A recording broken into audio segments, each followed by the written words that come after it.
joining us now, right here on set. Look, we've got him in the flesh. Democratic Congressman from New Mexico, Gabe Vasquez. Congressman, thank you for being here. We appreciate you.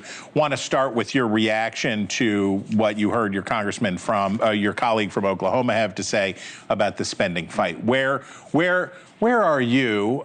Is this a hug it out moment? Is this a burn it down moment? What do you think Democrats want to do, ought to do about the looming shutdown? Well, Chris, thank you so much for having me on. Heck yeah. I think this is a let's do what's best for Americans moment, and let's not lose sight of why we're here in Washington, D.C. Now, when I go back to my district in New Mexico and I hear about folks whose health care premiums are going up by 200%, who are losing their food benefits, who are potentially losing some manufacturing jobs right on the border of U.S. and Mexico. Those are American jobs. And they say, please find a way to bring some relief to our families, find a way to make housing more affordable, find a way for me to be able to afford childcare. Those are the things that we should be here legislating.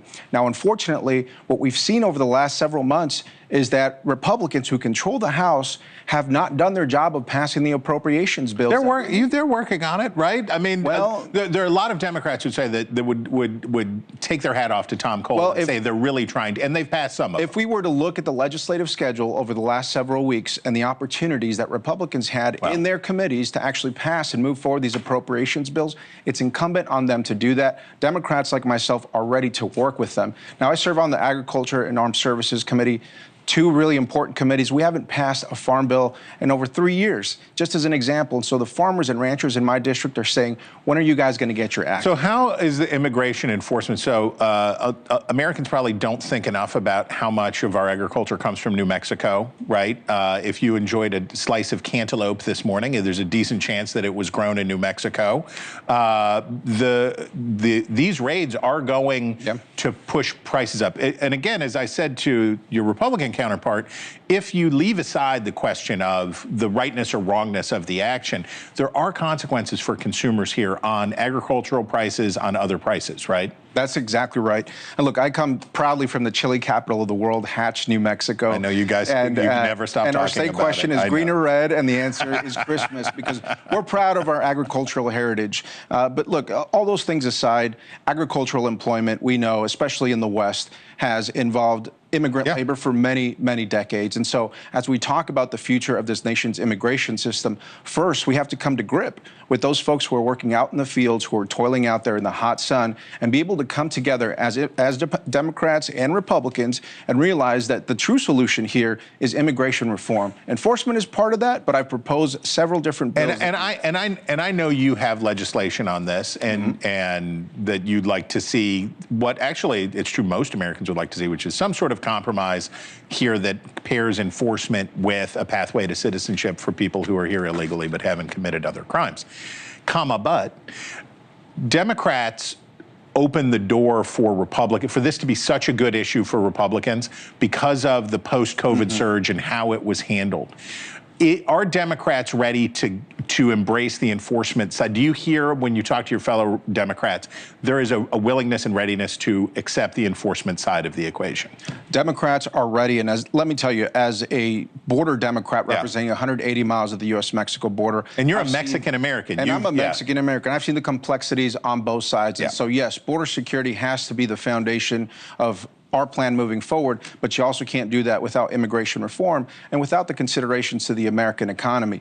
The truth is, we need all of those things to work together in order for us to give the American people what they want, which is a fair and a humane process, a secure border. So as we see these mass deportation rates, which are very draconian, and we know that the housekeepers and the restaurant workers and the construction workers who may not be here with the right documentation, well, let's give them the right documentation. Let's vet them. Let's put them through a process which allows our economy to have the global competitiveness that we need, and at the same time make sure that we have our border in order, which we can do. And so working with Customs and Border Protection, local officials, we know what the right investments are. And just as an example, I'll say right now, if we want to scan 100% of all cargo that comes in through our commercial ports of entry, which is the largest source of drugs coming into this country, we can do that. But we have to get these appropriation bills through the front door. We have to make sure that we work together. I love this today. Everybody's in here talking about the process. For nerds, this is where I'm in heaven. Okay.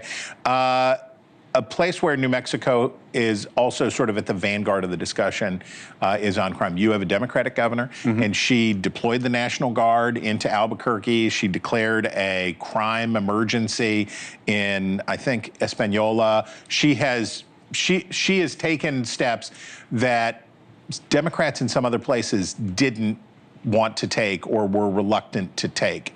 How is this playing in New Mexico? Is this a good approach in terms of aggressive enforcement? How do you read it? You know, the key to supporting public safety in our local communities, including in New Mexico, is making sure that we're in dialogue with our local law enforcement partners. Now, these are police officers, these are deputies who have grown up in these communities, and so any partnership in which you involve the National Guard or federal resources has to involve she's a governor. She's a governor, not the president. And she's done that, and she's done that. And that's one of the key things that we need to make sure.